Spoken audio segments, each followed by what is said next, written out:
Hello, I'm Katie Knapp, and I am an agricultural photographer.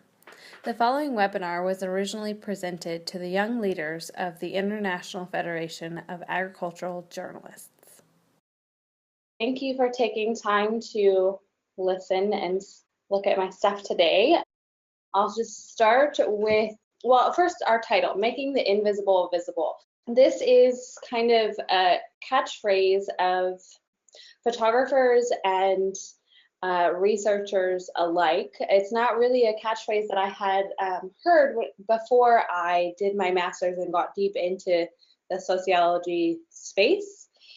And once I heard it the first couple times, I really just kind of grabbed onto it because it makes so much sense in the storytelling that we're all trying to do and what we're trying to uncover through any of the media that we're using. A little bit of background on me. I have an undergrad degree in ag communications from the University of Illinois. I grew up on a farm in Illinois and, was that standard 4-H FFA kid.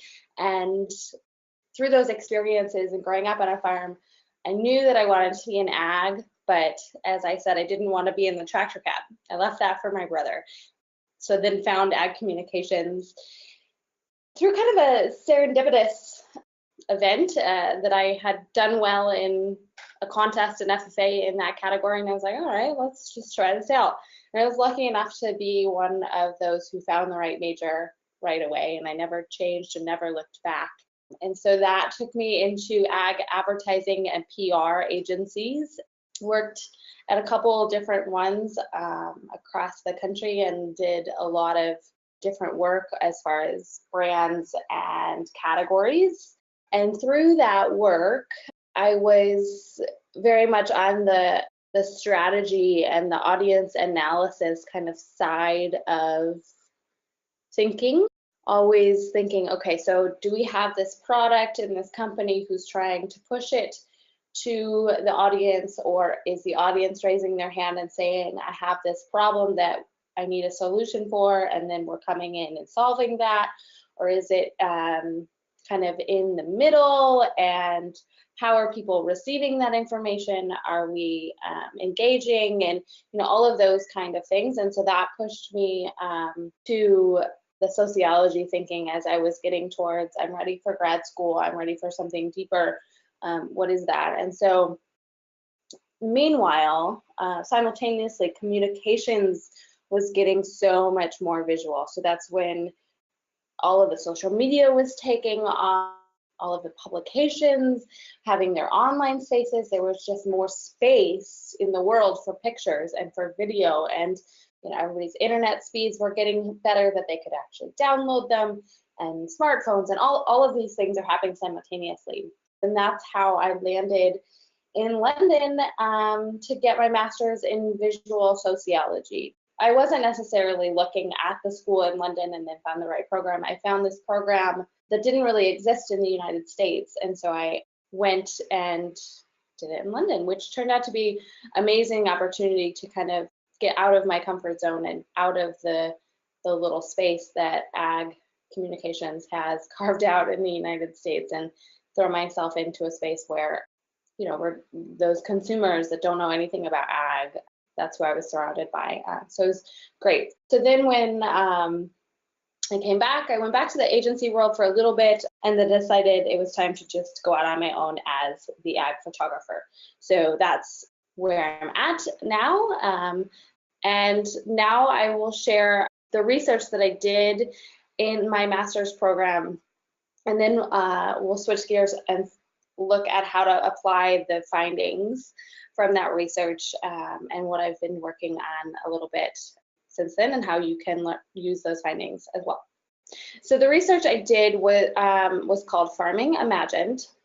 Basically, I was looking at how people were consuming these visuals and making it their mental image, and what image came up out of discussions when they go to the grocery store, or when they're looking at menus that have buzzwords all around them that says grass-fed beef or sustainably sourced coffee or whatever it is, what that mental image is.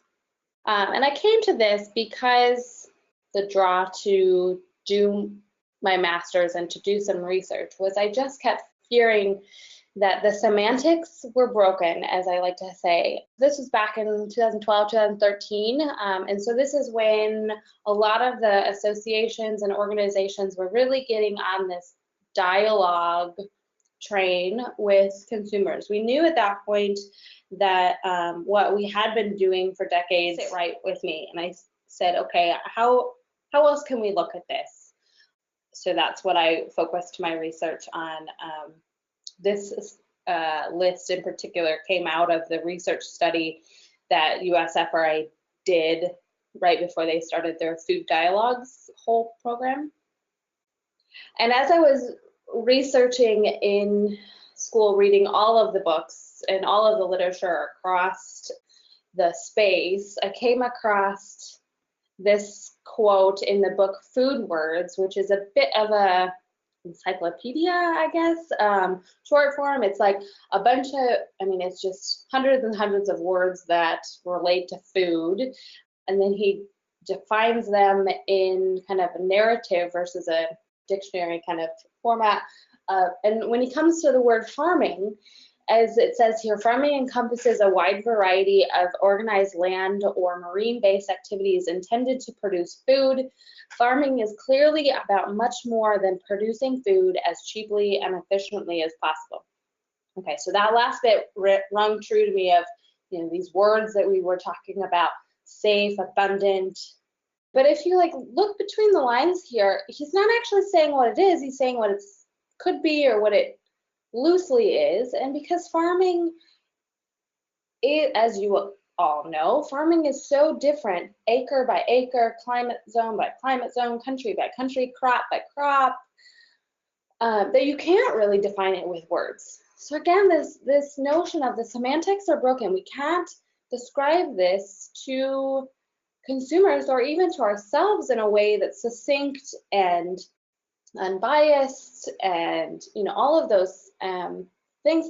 And this notion of it being so much more than just producing food gets to the emotion and the culture and all of these other things that, again, we're having trouble describing. So as I was developing my research questions and how the project would take shape, the things I wanted to be concerned about were comparing how people involved in farming and those not involved in ag imagined food production. So imagined being that mental image, what they internalize. And then I wanted to account for these imprecise and changing meanings of words used to describe food production. So all of those buzzwords. So organic this, sustainable that, grass-fed, all of these words that have now become labels on food packaging and such, that have these slippery slope of meanings.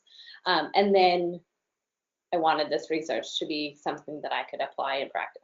Again, in this serendipitous moment, I went to Amsterdam for a long weekend, and I was there and sitting in Museum Square, and I happened to, upon this gigantic exhibit. It just was striking. So there was probably 20 of these large visuals, two-sided. It's in Museum Square, so people were looking at it as an exhibit, as art, but it was clearly propaganda. If you look closely at this image, you see that there's the piece of paper that's overlaid, because everything else on the image is in Dutch, and this is the English translation. It reads, "A happy rabbit proudly holds its ears erect and jumps for joy." In this picture, you will see the rabbit bred for meat just before slaughter. The rabbit is terrified. The ears lie flat and the eyes are wide open. The rabbit knows exactly what happens behind him. Rabbits can look backwards.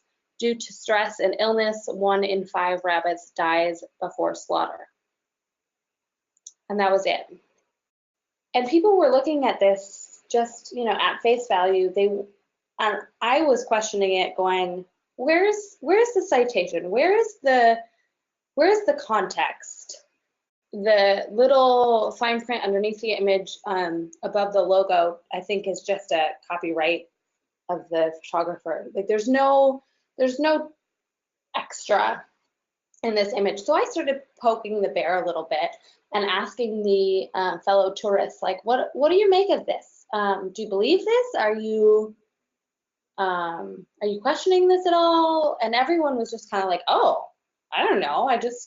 Yeah, this looks terrifying. And, you know, just again, taking it at face value and being allowed to be shocked by their claims on modern agriculture. So this got me really thinking about how powerful images are as the first mode of communications, and the mode of communications that is beyond the language barrier. You know, we all process images the same no matter which language we speak. I say the same, but we all have our own perspective on the image, which is really important. You know, there's always a bit of subjectivity. There's never complete objectivity because of the rest of the story that you bring to the table. So in reality, an image is worth 60,000 words, not, as the saying goes, 1,000 words.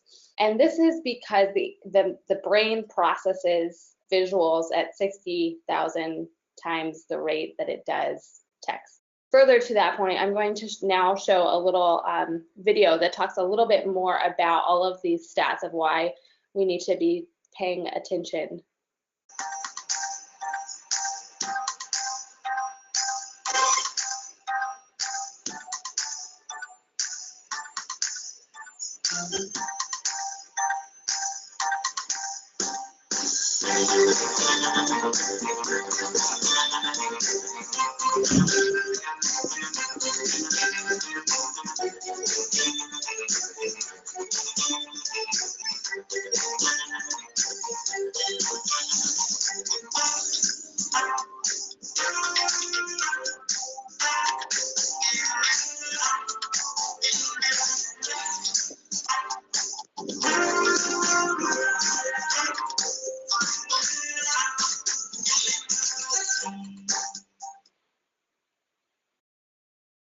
So none of these stats are new within this rise of visual communications. It's the fact that the media has caught up with it.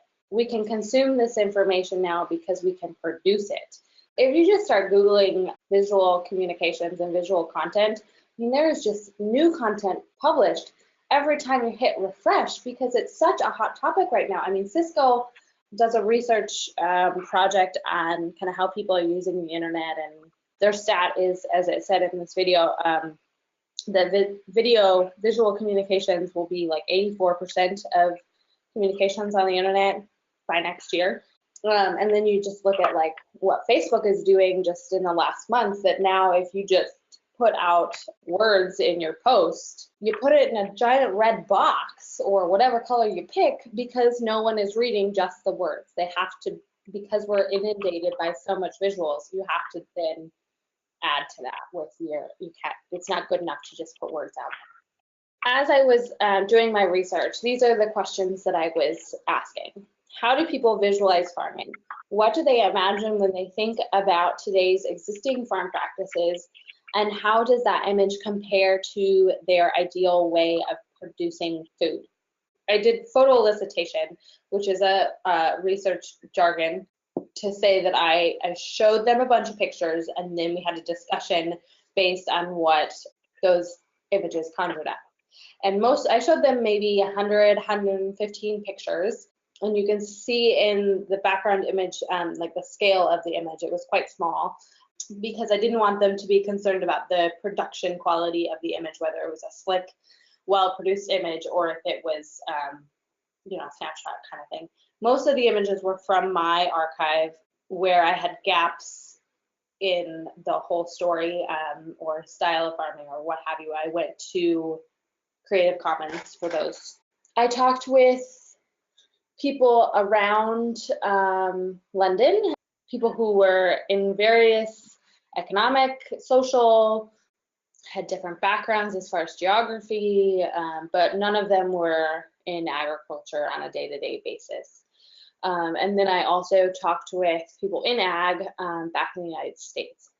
Out of all of the interviews I conducted, I was able to rank the images based on what they thought was most ideal, saying that this picture is what I want to see of farming. This is how I want my food to be produced. And conversely, this is how I don't want my food to be produced, or this is not a good situation. So that was based on if this picture matched what they had in mind when they thought of how their meat was produced or how their vegetables or whatever, and then if they felt good about that or if they felt bad about it, or if it was in opposition to the image that they have in their head. When you look at these images kind of from a little bit removed, you see the juxtaposition and the contrast immediately, that farmers and consumers are the opposite in what they picture in their mind. The colors, for one thing, the organization and the scale for another. What is consistent in the top two images is the farmer interaction. What is inconsistent in the top two images is, well, obviously the color, but that comes from the consumers wanting that luscious green field where the lambs are out hanging out, and versus the farmer seeing the industrialized mechanical notion of efficiency and scale and productivity kind of thing. And so the farmer is thinking about his business, right? And the consumers are thinking about that farmers should farm out of the goodness of their hearts because they love their little lambs. The conflict here, when you boil it all down, is who is allowed to profit and if profit is even allowed in the conversation. A lot of the conversations that arose out of these interviews were, I remember in particular one image that made people stop several times was this picture of a combine next to an old barn. And the way the image was constructed, the combine looks bigger than the barn. The consumers' reactions were like, see, like why would you need a piece of equipment that's so large that it doesn't even fit in the barn?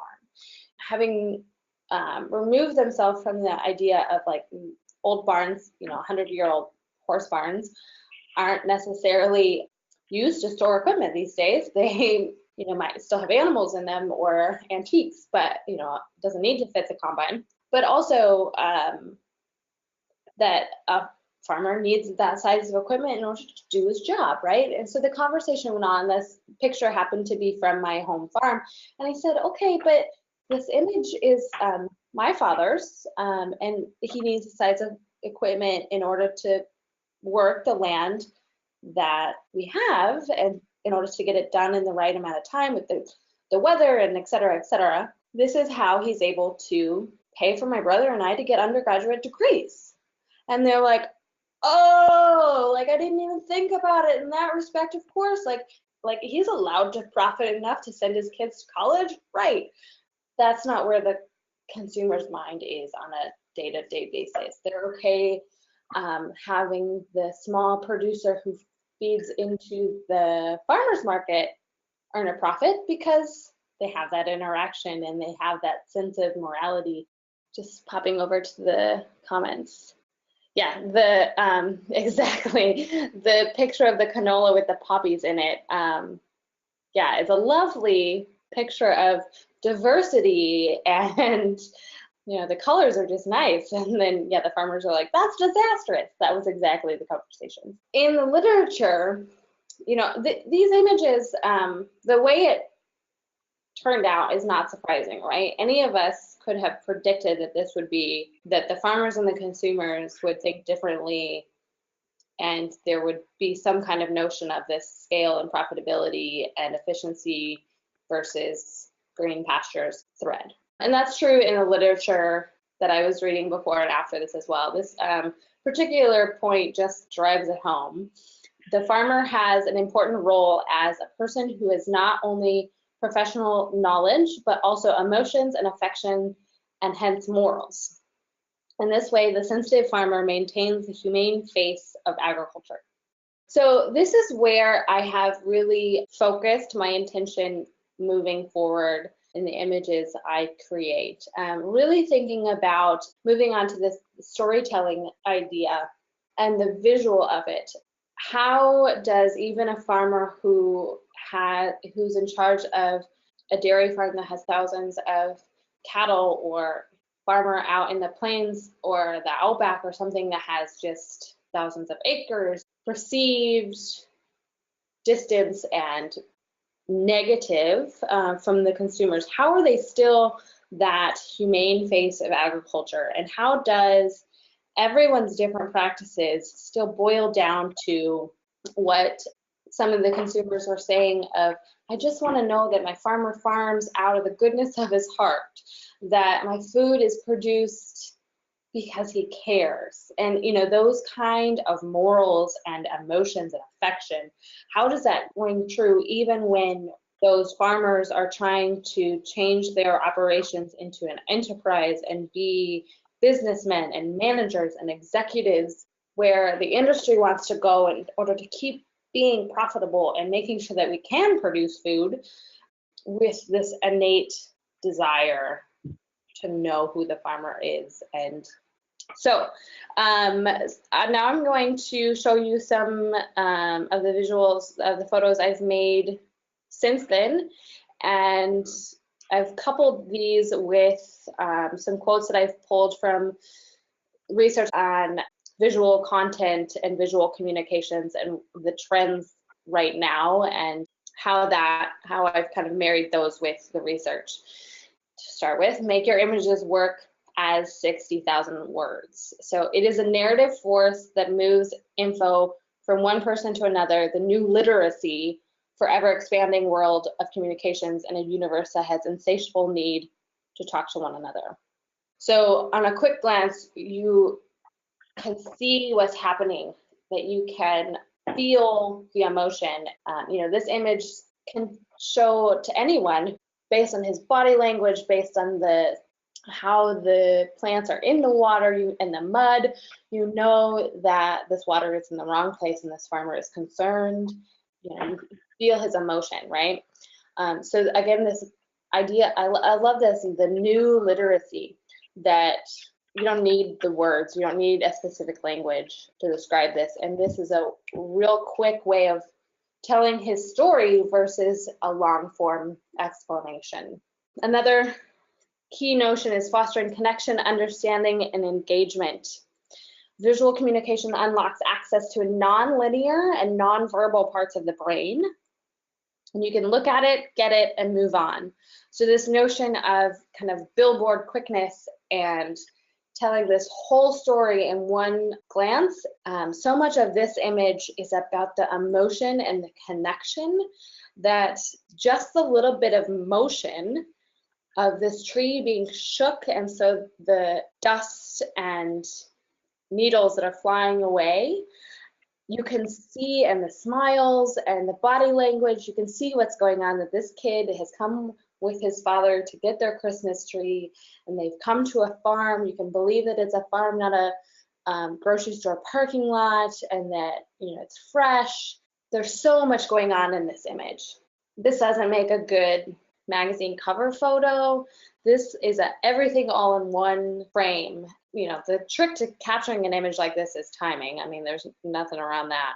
But once you find the moment that might happen, then it's framing it up so that you're still following those kind of basic rules of photography, a rule of thirds, good lighting, and then waiting for that key moment. If everyone was smiling and looking at the camera, this wouldn't be the same image. If the tree wasn't moving, it wouldn't be the same image. So waiting for those, as my first photography professor liked to say, waiting for the cat, the moment that says it's happening here and now. Seeing is shared understanding. This image works on this point from a lot of different perspectives. It is easier to build consensus through visual content than verbal. That point is happening between the two individuals in the image. It is conveying that even tree farmers, these are almond trees, so even farmers who are growing things that don't change on a daily basis and aren't living, breathing animals, there's still that same care and visual connection. They're still out there looking at the minutia of their crop. But also you have the two races. I love that the farm worker, the Latino man, is telling the Caucasian farmer what is going on, and he's instructing and he's leading, which just goes to a whole nother level of dialogue, especially that's going on in the US right now, on knowledge transfer and all of these things, right? And you get that in a quick shot. Again, this photo wouldn't be the same photo if they were looking at the camera and smiling, if they were posing with their trees, if they both had their hands down. So waiting for that decisive moment. And the other thing here is that it's kinesthetic, what they're doing. It doesn't have, they didn't necessarily even have to share any words, and the caption doesn't need to be much here either. You don't need to describe it much because you see it, you know what's happening. People are drawn to visual content. I mean, we know that, right? So a good visual is something that makes the viewer want to know more. It takes the viewer on the journey into your world. So this image has a lot of things that, what are these things that are coming out of the bag? What does the bag say? What's on his ear? Is it safe to be in the pasture with those cattle? Lots of questions a consumer or an outside perspective would have for this image. So then that captures your audience and lets you explain further. To wrap this up and kind of reiterate the points that I've made, everything today must have a visual. End of story. It must give a feeling that can't be described in words. It must be super clear so the viewer can scan it and know the story. It must be real and as authentic as possible. I didn't discuss this at length, and I believe it was in the video, but it might not have been. But visual IQ is rising at a greater pace these days than regular IQ or like the collective IQ.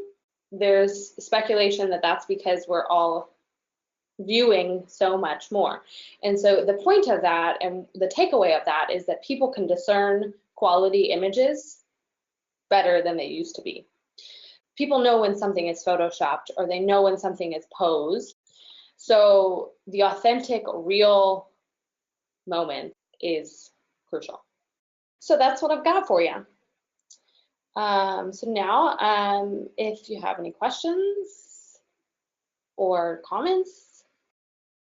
Thank you, Katie. Sorry, it takes a little while to get off of mute sometimes, or I'm just really bad at pushing that button. But that was amazing, super interesting. We could probably obviously spend days and days and days on that. It's so great. I had one quick question just to start it off while everybody else takes their mic off of mute to join the conversation. Just a quick thing to go back to the video. In your research, have you seen it? The video said the attention span now is only 8 seconds. Is there research, is there proof or notes that it used to be longer? Was it much longer? What have you seen for people's attention spans? Just in general, I'm assuming it's referring to the visual part, that people are really just looking for that instant gratification, that instant. Yeah, I mean, a lot of the discussion is that people's attention span is getting shorter in general, and part of that is that we're all multitasking and there's so much clutter in what we're consuming and yada, yada, yada, right? But I've not seen what that stat used to be, what it was 25 years ago or even 10 years ago. I can look it up, but Okay. No, just curious because it was in there and I thought maybe you had seen it because you're focusing on the visual and all of your comments I find fascinating, just the billboard quickness and those kinds of comments that are really referring to that, is that you need to have it all in there. Otherwise people won't take the time to look for it, really, is I think what it comes down to. So I thought that was part of it. I mean, even if you reflect on your own practices, right? We're always scrolling. How many times do we actually go through Facebook and go, or, answer whatever your favorite platform is, and go one by one by one? We're always scrolling, right? So it's milliseconds that you're giving to content. Even if it's the newspaper, right? We just flip through it and we look at pictures and we say, oh, okay, I'm going to stop at that. Consuming media is just an ongoing scroll, really, and I don't think that's going to change. No, exactly. And 84%, I mean, by next year, the prediction, that's incredible. It's very interesting. A lot of the visual content that's out there, I mean, there's so much content on the topic of visual content. It's just mind-blowing how much content there is out there. But a lot of it is on video. And I'm primarily a still photographer. I do a bit of video, and I expect that I will continue to do more and more just because of the need for it. But a bit of a purist in that, I still think there's always going to be a need for the still photo and the photo kind of slideshow and stuff. I mean, I don't think that there's going to be a quick solution to the audio portion of video being intrusive, that we can't always watch a video. And so then you're watching videos on silent, or you might click on a video and go, oh, it's 2.5 minutes. I don't have time for that. And so the 2 images or the 3 images, or even like that Christmas tree image that I showed, an image that's very busy, but can get the point across that a video would take a minute to do. I think there always is going to be a place for that. And so thinking when you're creating kind of for both scenarios, I think is going to be really important.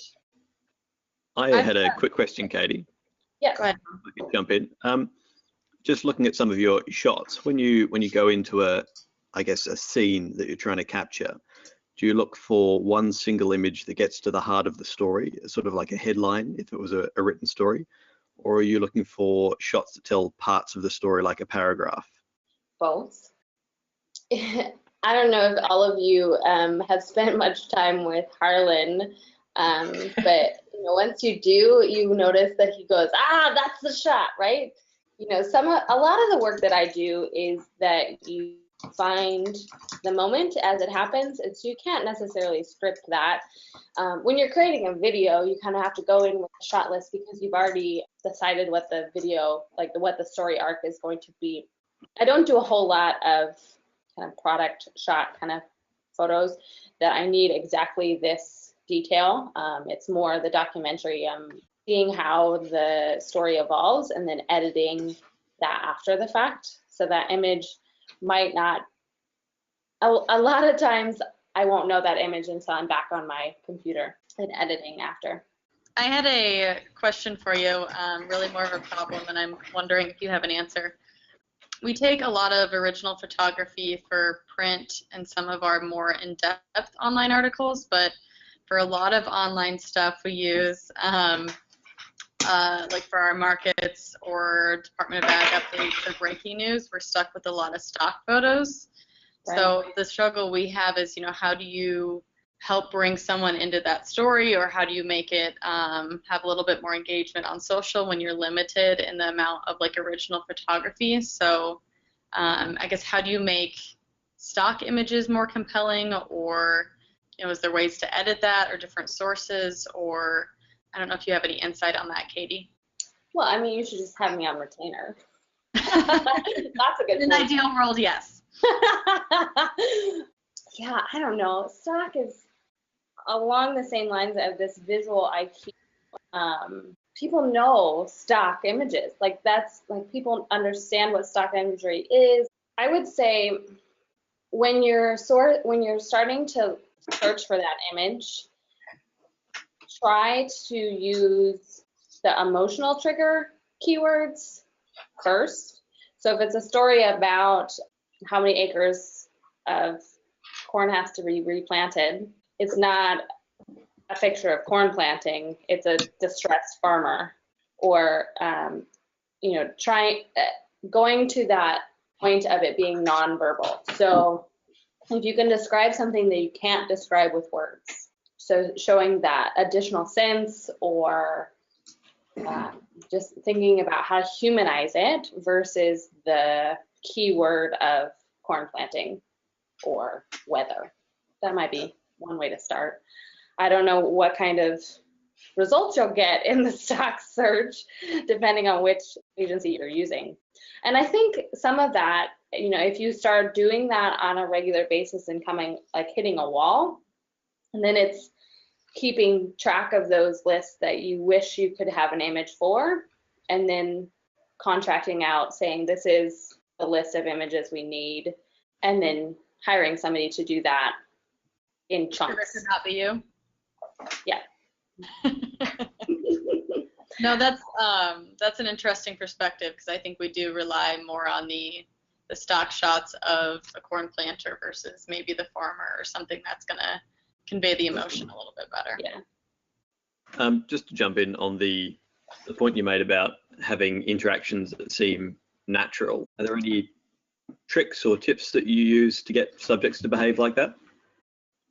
Yeah, part of the style that I shoot, I don't have a whole lot of extra stuff. I don't come with big lighting. I don't come with an extra person to hold the reflector, and so being just kind of a person along to shadow and converse with, and then I start taking shots, kind of eases it, versus it being I have 10 minutes, I need you to model for me, and just anything that makes them laugh.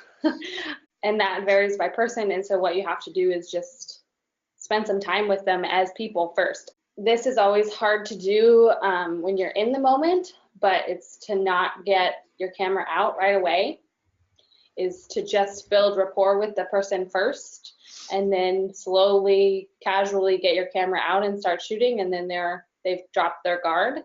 And a lot of times I just flat out tell the person to relax. And I say, take a deep breath, shrug your shoulders and relax. And then they like, oh, you called me out on it. And then they start laughing, and then boom, they've relaxed. And then you're like, see, it wasn't so hard. And then you move on from there, and then they're pretty comfortable. I follow some groups on Facebook of like wedding photographers and like child photographers and stuff. And some of the stories they tell about getting like the dad to relax and stuff, I mean, they just pull out whatever. So you like, if you've got a interaction between people that they're laughing their heads off, more than likely the photographer told them to say some nasty joke to each other or something like that. Like, it doesn't have to be the topic that you're actually writing the story about, right? So you just play to the most basic human characteristics at that point. So what did you do with the photo between the two almond growers? So that was at the end of 3 hours with the farmer and the Caucasian. I had met with him in his home for maybe an hour, and he was telling me all about their operation and the bigger story. And this was at that like height of the drought. And then we got in the truck and we're going around to see orchards. So by that point, I had a rapport with the farmer, and we got out, and the hired guy was out checking trees. And so they were legitimately having a conversation about whatever disease the foreman was scouting for, so I just kind of stood back and just snapped a picture. I didn't ask permission beforehand. And then after, I hadn't walked up to the scenario yet. Like, I was trailing behind the farmer a bit.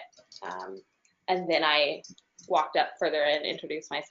There's this fine line of anticipating and reacting. So that was I anticipated something good was going to happen, so I didn't encroach right away. So you don't do the old, say if there's someone who's not actually involved in the story and isn't sure what you're doing there and what's going on, you don't do the old sort of wiggle the camera at them and raise an eyebrow, see if they're okay with the photo. You just snap away and kind of ask permission later. Yeah, well, in that scenario, like the farmer was bringing me into the field. I mean, so I already had access and permission, and so had I driven up separately, that would have been a different scenario. Even at home, on my dad and my brother, recently I was at home, and the sprayer, they contract all their spraying, and they were out spraying before the planter was ready to go in that field. And I called the company and I said, I'm here and the sprayer is by my brother's house. I'm going to go take a picture. Can you call the operator and tell them that I'm going to show up in a vehicle that has out-of-state plates and I'm going to stand in the ditch and take a picture with my big camera. So call them and tell them I'm not an activist, So even on our own field, I asked for permission first. Mm. I did some Instagram stalking while you were doing the presentation, and I have 2 comments, not questions. Yeah. The first comment is that the Tom method is not unique to Tom, and Tom will know what we're talking about. I did say it wasn't my idea. And the second thing is, as I said, I do a lot of promotional articles and a lot of articles about farmers, bean farmers or corn or whatever, and I see that on some of your photos, instead of getting the farmer to pose boringly, like you said, next to each other or whatever, you will or have them do something like carrying loads of beans in their hands or something. And I never actually thought about that, getting them to do something instead of just standing straight for a photo. Going back to the earlier question of how to make them comfortable, like farmers specifically are much more comfortable doing work than standing there and looking pretty. Like farmers don't know how to stand and look pretty, right? They're dirty, they have old grubby clothes on, and when they do wear clean clothes, they don't look right. They don't look authentic. And so a farmer standing still and posing, it doesn't quite finish the story. From both sides of the camera, it's easier to get a good image if you just let it happen, and then the audience believes it more too. Yep. And believe you me, when I started as a photographer, I preferred to take landscapes of and close-ups of little seedlings, and where I could control all of the aspects. So getting that image takes work. I mean, if you look back at my work from 10 years ago, like there was hardly a person in it, and I was always like, oh, I hate taking pictures of people because they're moving. Like, how do you get it as in focus and as crisp as possible? And the reality of it, sometimes the motion blur or the imprecise focusing sometimes adds to it, and that's where my style of more journalistic photography and documentary photography. What would you suggest, Katie? I find that sometimes you're stuck, everybody's done the same angle, the same shot.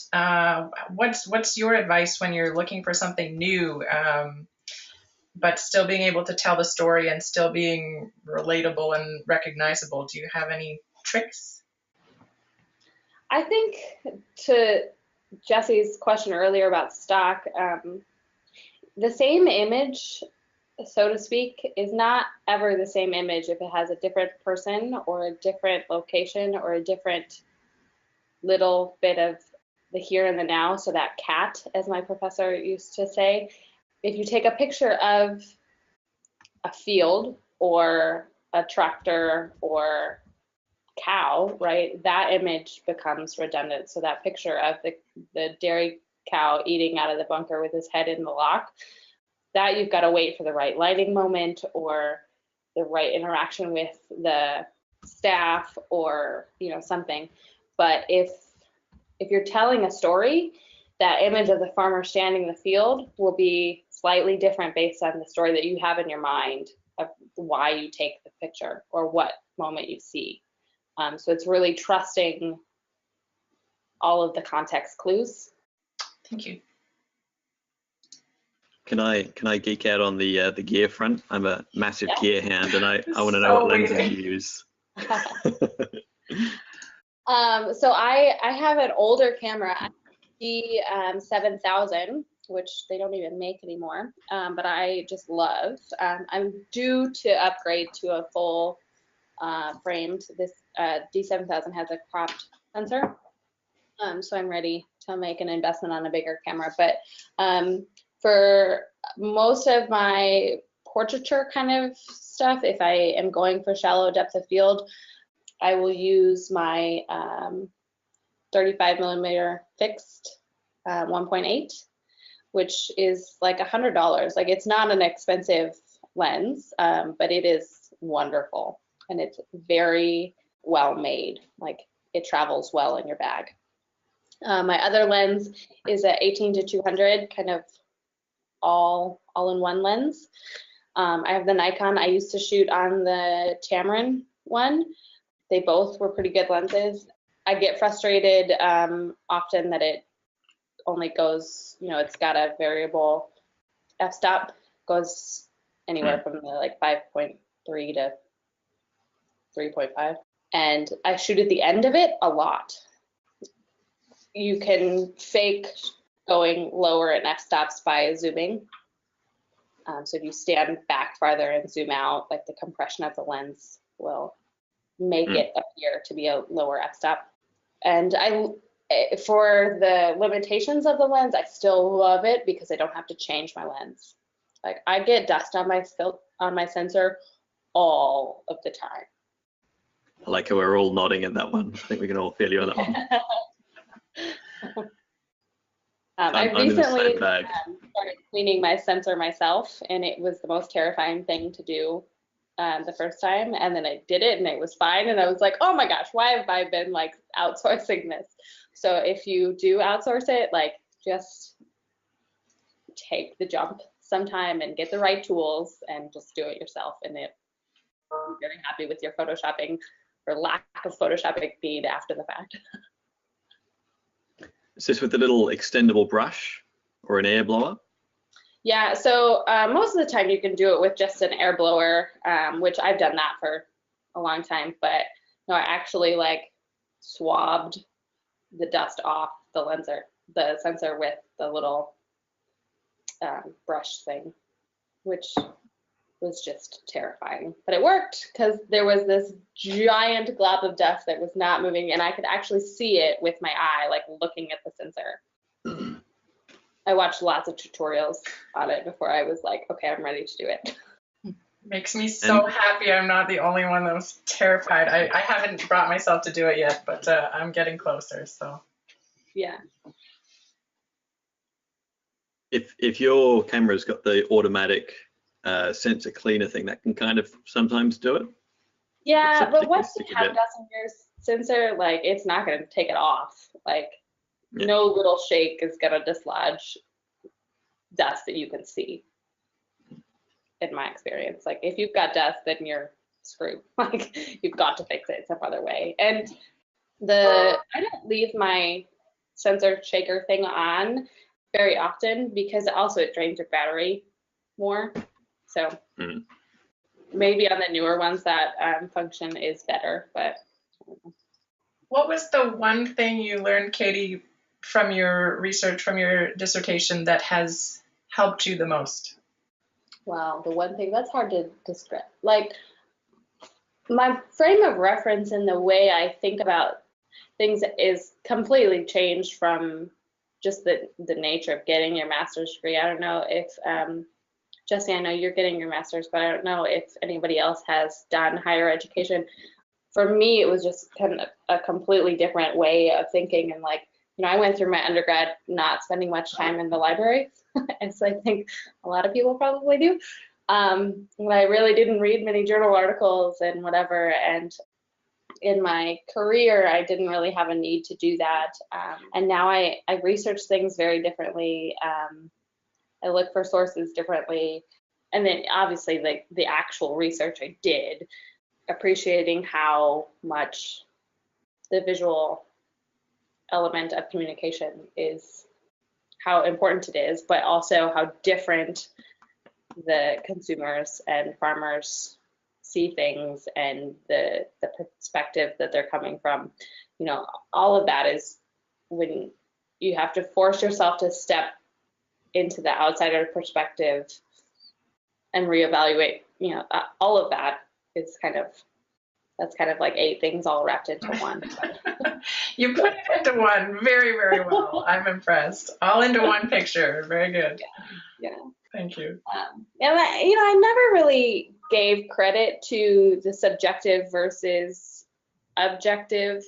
You know, working in PR, I knew I was subjective, right? I was writing biased stories, and like, you know that, and you try to be as centered as you can, looking at it from a research perspective and acknowledging it and being aware that every single decision you make is based on all of the other factors in your life at that moment in time, makes you tell a little bit different story, or makes you go one step deeper in explaining or thinking about, is that my own perspective because of X, Y, and Z, or is that everybody's perspective? What is your what's the word, stance or whatever on cell phone photography? I definitely think it's useful.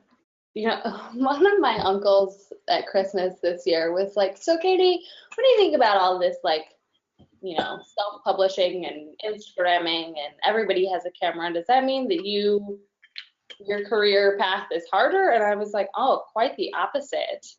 I think because everyone is taking pictures, that there's even more need for my career path.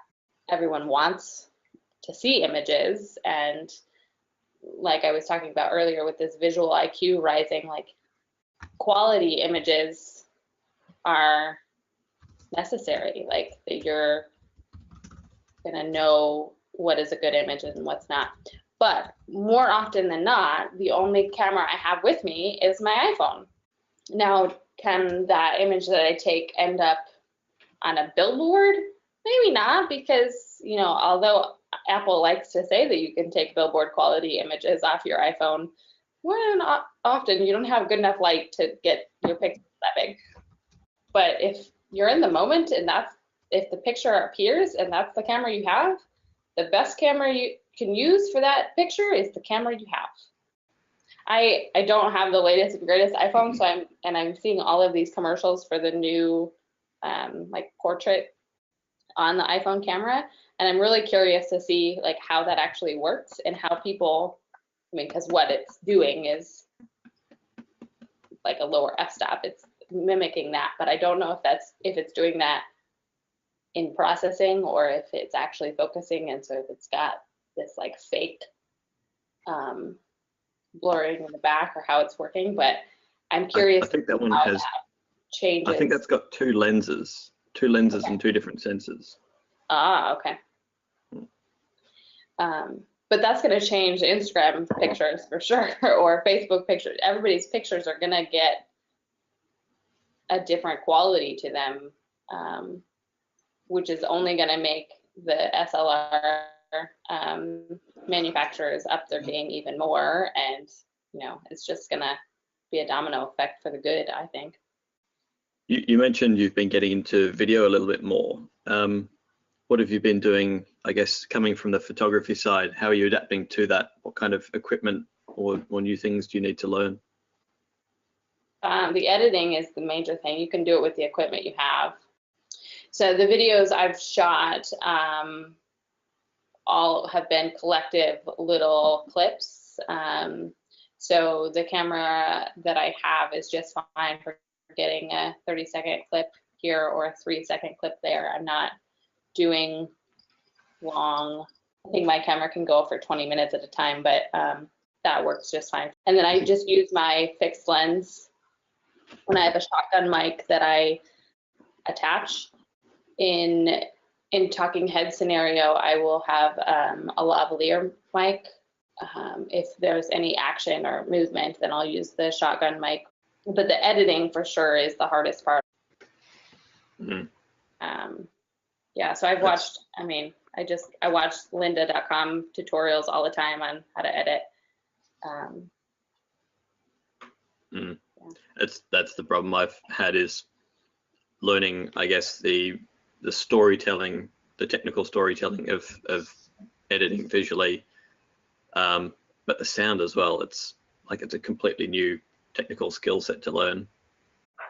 I mean, you have to get the software that you can edit them separately, right? That you can have the audio track be something separate, but then where you do want the person speaking, you have to be able to marry and get your timing correct. I don't know. It's probably something that a lot of us face as journalists now, is that you're doing stuff online and you have to have print, you have to have photos, you have to have video, you have to have audio, you have to be able to do a bit of everything, and completely on your own. You don't have a crew. Right. So it's good to be able to do, even if it's only novice quality, but to have something there.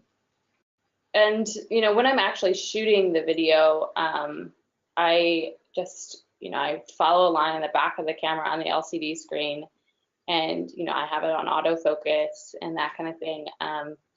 But this is just my style of still photography too. But I like shooting at the low f-stops, right? I really like being at 3 and under. And so in video, that helps tremendously as well. You zoom in on, you focus in on your subject and you blur out everything else. And then it just works, right? Like, you're able to follow along with the story well. Other questions? What's the best channel to stalk you on? Website, Facebook? What? I would say I kind of post first on Instagram, and then it goes through the rest of the channels. Yeah, and I would say I post most frequently on Instagram as well. We appreciate your voice a great deal, and your pictures also, and your time. Again, like I said, thank you for taking the time. That's it on behalf of the young leaders, I guess, and for IFAJ, thank you for being our guinea pig as well for this kind of session. It was amazing. I think we see lots of heads nodding that it was a great session, and wish you well on your trip to Nebraska. Looking forward to seeing pictures from there if we're able. And I know we'll all be stalking your images from now on. So that's it. So thank you very much for your time, and have a good day.